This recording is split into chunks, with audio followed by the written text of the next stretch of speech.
Official lies, straight up busted on family ties. Banging in Brooklyn, grinding in Greenpoint, doing work in Williamsburg, and occasionally making moves in Manhattan. We are Fight Fuel MMA, and this is No Sleep Till 2:05. No sleep till 2:05. November 12th, 2016, history is going to be made.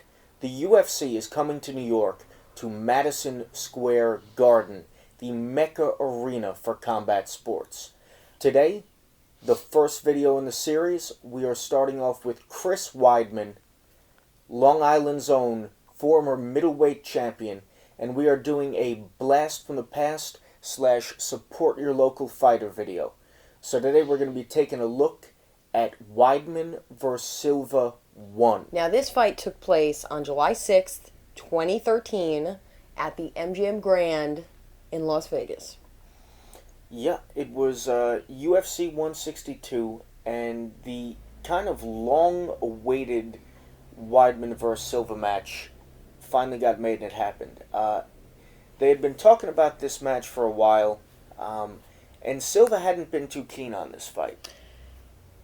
Yeah, I mean, looking back on it now, it was just a crazy fight.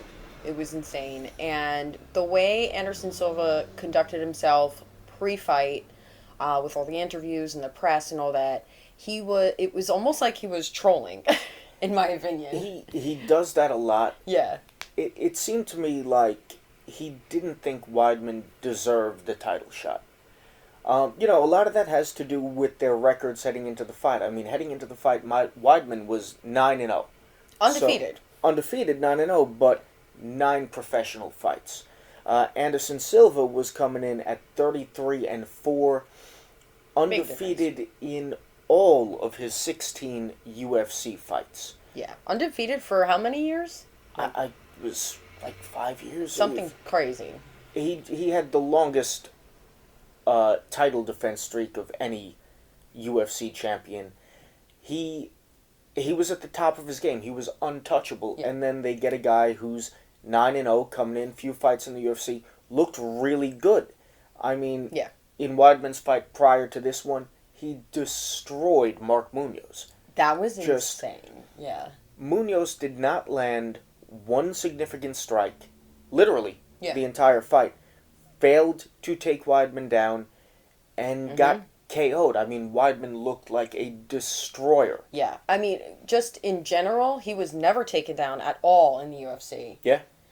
He was never outstruck. Is that a word? Yeah, outstruck. That sounded weird. Yeah, so never was he ever dominated by anybody. So, okay, granted, he's only a couple fights in. He was only a couple fights into the UFC, but he was undefeated in a division that Anderson Silva had already cleared out. So they have to bring people in and bring them up, or he doesn't have any opponents. He already beat them all. You're seeing. So he had to have understood that, but he might have understood, but he wasn't happy about the fight. And I think some of this had to do with the fact that he realized the legitimate threat that Weidman presented. In a pre-fight interview... I never thought of that. Yeah, for sure. In a pre-fight interview, Anderson Silva straight up said, "My wrestling is not as good as Chris Weidman's." Everybody knew it, but it was so obvious that Silva didn't mind just admitting it in an interview. Weidman, top game, sick. Weidman trains with Matt Serra, Ray Longo, John Danaher. His submission skills are good. Stronger physically than Anderson Silva? Probably. Big? At least equal to. We know Silva fought at light heavyweight a few times before this and, crushed. Was undefeated. Yeah. In light heavy. Weidman's a big middleweight. So he was a legit threat. And I think it was 50-50 that, Silva thought maybe he didn't deserve this shot. But I think he also sensed the danger that he was in. No doubt about it. Yeah, that's a good point.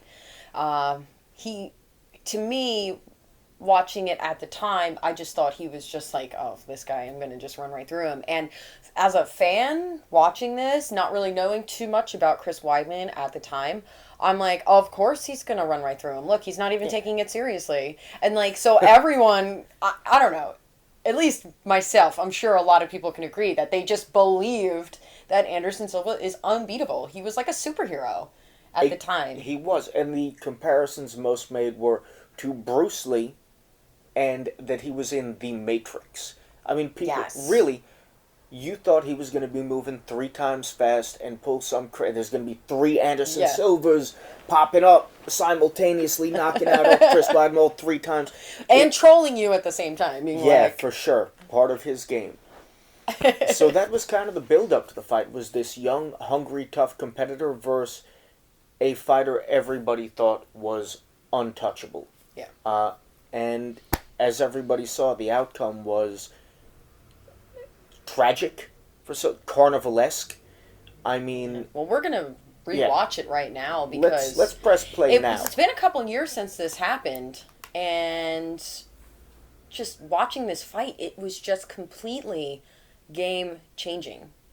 Not only for the middleweight division, but someone as legendary, as dominant, and as spectacular as Anderson Silva being beat in such a spectacular fashion, it was just unreal. Yeah, it changed the MMA landscape, pound-for-pound rankings, everything. Yeah. So we've got the fight on. Let's sync up. We've got 439, 438, 437, 436, 35 of round 1. And Weidman takes it right to Silva. Immediately goes for a double leg and gets it and finishes it. Yep. And I remember the announcers just being like, well, he's amazing off his back, so Weidman's got to watch out. And Weidman did have to watch out. If you watch the Silva-Son and 2 fight, I mean, Silva spent the entire fight on his back, eating shots from Sonnen, registering no damage. He looked fresh at the end of that fight. Which is unreal. This is why everyone thought he was just a superhero. Yeah. Because of just his resiliency and... That's a good point. And the way he made it look easy to finish people. The Forrest Griffin fight moves up in weight to fight a big, light heavyweight and knocks him out moving backwards with a jab. Nobody had ever seen that. Yeah, that was... The Vitor Belfort fight. Front kick to the face to set up a ground and pound knockout. Mm-hmm. Nobody remembered having seen that. Other fighters had thrown a front kick before, but this was such a clean, precise technique. Yeah. It boggled people's minds. And right now, in this fight, Weidman is on top, and Silva's looking for submissions, but he's also eating shots. Mm-hmm. And he's not even thinking about getting back up. He's thinking about defense. Yeah. I mean, now, after what you said when we were talking about Silva pre-fight, knowing that he wasn't as good a wrestler as Weidman, not even close, he doesn't want to get back up because he's just going to get taken down again, is my thought here. I think and look, Weidman is going for a knee bar here. That's that Danaher. Yep, that's John Danaher grappling. He had the knee bar in, he's got the ashi, he's looking for possibly a straight ankle lock here, switching to a heel hook. Heel hook, yeah. Yep. And then Silva's doing the right thing by spinning out of it. Now, Silva's got some long limbs. We all know this. Yeah. So that's just a good game plan on Weidman's part mm-hmm. to go for something like that, because not a lot of people go for leg submissions as much in MMA because it leaves you wide open for strikes. So probably Silva wasn't expecting it, and he did get caught in it. Weidman, of course, didn't finish it, but it was definitely really cool to see that. He had the heel in there. He had the hook secured. And now, for me, this is where the fight starts to get a little weird. 2 minutes in the first round. Immediately trolling. Silva decides to put his back to the cage. He did this when he fought Stephan Bonner. He just planted himself against the cage and said, "Come hit me." Now, he's trolling, but you know why he has that back to that cage? He doesn't want to get taken down again. Exactly. And he's got good clinch defense, correct? Very good clinch defense, and he's using that cage as support. And it's letting Weidman know if I shoot now, he's got the cage behind him. He can use the cage to post up, wall walk, and get up. So Silva, he's making it look like it's easy for him, but he's being smart. Yeah. And now... And now he's full-on trolling with hands on the hips, doing his thing. Now, one thing that I have to say is he can do this because his striking is so fast that he could just have his hands on his hips and then just immediately, like, throw a kick. And Silva's In the blink of boxing an eye, idol yeah. was Roy Jones Jr., who used to fight hands down all the time. So maybe Silva paying an homage. But yeah, he's so quick and so accurate that he could fight that way. Mm-hmm. Also, up until this fight, his chin was top of the heap. I mean, Yeah, when he has didn't he get gotten hurt. knocked out? I don't even know. He didn't get hurt. So he's pretty confident here. Yeah. And he's kind of baiting Chris. He's telling Chris right now, he's telling him, stand up. The fans want to see a stand-up fight. Stand up. Kick me in the leg. It looks like he's super confident, cocky, but he does not want to go to the ground with Chris Weidman. Who would want to? I wouldn't. 10 seconds left of the round, and I'd say that's Weidman's round. For sure. He secured a takedown. He had top position for a good portion of the time. Silva was... Oh. Silva gives him a kiss on the cheek after the end of the first round. Man. Yeah, so that was definitely Weidman's round. Silva doesn't care. Silva just wants to put on a great fight for the fans. He's not shook. Or at least he's... That's what he's showing. Yeah. And even in the corner, he's clapping his hands. His cornermen are trying to calm him down. They were amped up. They're frantic. They're saying, calm down, Anderson, calm down. Yeah. There's a level that you can go to with in-ring antics and trolling where you throw your opponent off. Both Diaz brothers are masters of it. But it's a really fine line until you take yourself out of your own game plan. Yes, which is what we saw. In this fight.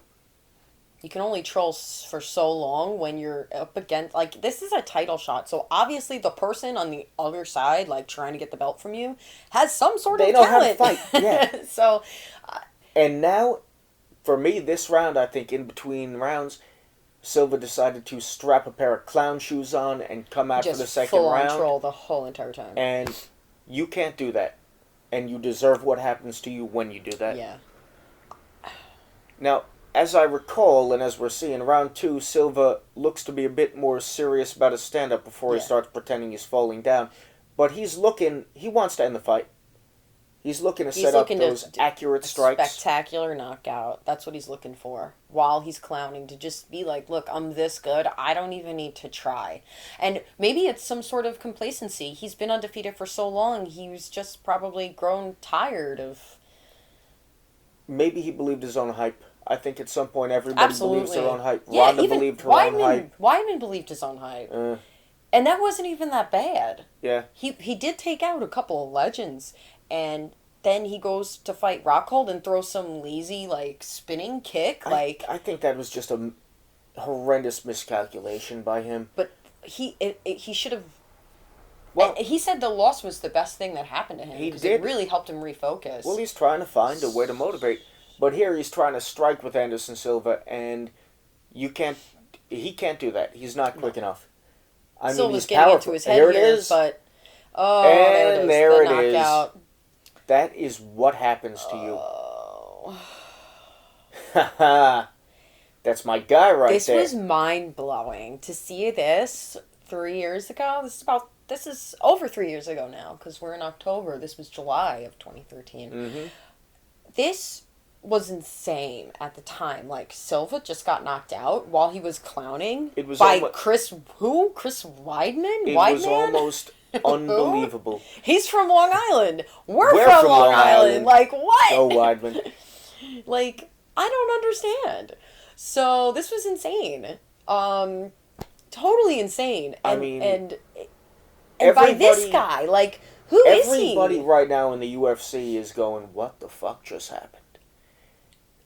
Anderson Silva. Silva's going, what the fuck just happened? Yeah. But you know what happened? He decided, I'm going to mess with this guy's head, and it caught up to him instead. Look, here it is.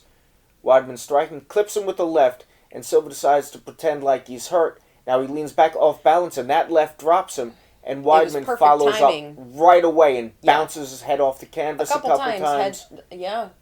Out. He was out. Yeah, he was unconscious. From the left. So that misses.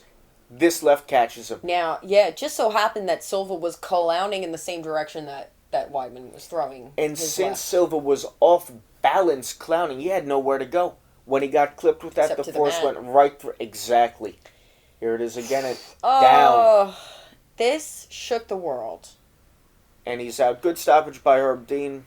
I gotta And say, I Silva- was upset when Silva this is happened. looking to take Herb Yeah. Dean down. That's when you know you are out. This was insane. And this is another example of... Bam! This is another prime example, because the post-fight interviews. Don't interview someone after they've been knocked out. Yeah. He's saying he doesn't want to fight for the belt, blah, blah, blah, this and that, all these things. Chris is the champion now. Chris is the champion. Chris is the best.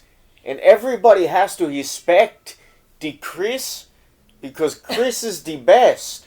I mean, like, can we not interview people after they were just unconscious? So Rogan talked about that, I believe, on his podcast shortly after the Stipe Miocic Overeem fight. He says he's not going to interview fighters anymore. Even if they tell him to, he's not going to do it. I agree. After they get knocked out. I've thought this ever since I have started watching UFC. Watching people get knocked the fuck out and then having to answer questions in front of a crowd on pay-per-view. Like, and this is the image of Weidman that I always have in my head with the cap off center on his head, the American flag on top of the world right now. He just beat the man. Still undefeated. And now, Chris is the man. Yeah. I mean, and I don't care who you are, Anderson Silva is everyone's hero. Like, come on now. He's done some crazy shit. And he was so dominant. And then to be someone who's also a fan of Anderson Silva and to beat him, it's insane. I thought it was crazy. Now, after this fight, like a lot of people, I was not convinced about Chris Weidman still. I was not, be honest. You know what? I said it's Silva's fight. Silva lost that fight. Weidman didn't win. The second Anderson Silva fight with Chris Weidman, he won. He won. Now people said, "Oh, Silva injured himself." No, Weidman injured Silva. He checked that kick. He had been training to check kicks. Yes. And that wasn't something that they said after the fact. Before the fight, Joe Rogan was saying that he talked to John Danaher after this fight that we just watched, after Silva won, and Danaher said, even though Weidman won and he was really happy for him, he said, those leg kicks. You got to do something about those leg kicks. That was immediate. They did something about it. And I'm pretty sure it was like right after the fight. If not, it was like soon after. Yeah. What Weidman said was he had been training with Ray Longo, a move Longo called the destruction. It's where when you check the kick, you lift your leg and you flex your knee so that surface is harder than the shin. And what you saw was a technique put into play, and the most extreme possibility of that technique happened. Silva's shin snapped like spaghetti, but... Oh my gosh, it was terrible. But Weidman won that fight. Silva didn't lose that fight. Yeah, it wasn't like, oh, I meant to do that. No, they planned to have a defense for those kicks. So it wasn't like a freak accident. It was the worst case scenario Silva. Yeah, it was the worst case scenario for that style of defense, but it wasn't a freak. No, thing. it was like it was he a meant plan. to do that. He didn't mean to completely break his shin in half. I mean, well, maybe he did. He looked upset about it though. Weidman's not a bad guy. No, it wasn't a malicious thing. He was just looking to protect himself. Yeah, which is what you're supposed to do. And I will say, even after that fight, and I thought he beat Silva, I still wasn't convinced about Weidman. I thought Silva had gotten old. even with the whole scenario. And a lot of people weren't either. But when Weidman went on to defend his belt against Lyoto Machida, I became a fan because Weidman showed heart. He showed the ability to take punishment, to give punishment, and then when things weren't going his way, to turn it back around like a champion needs to.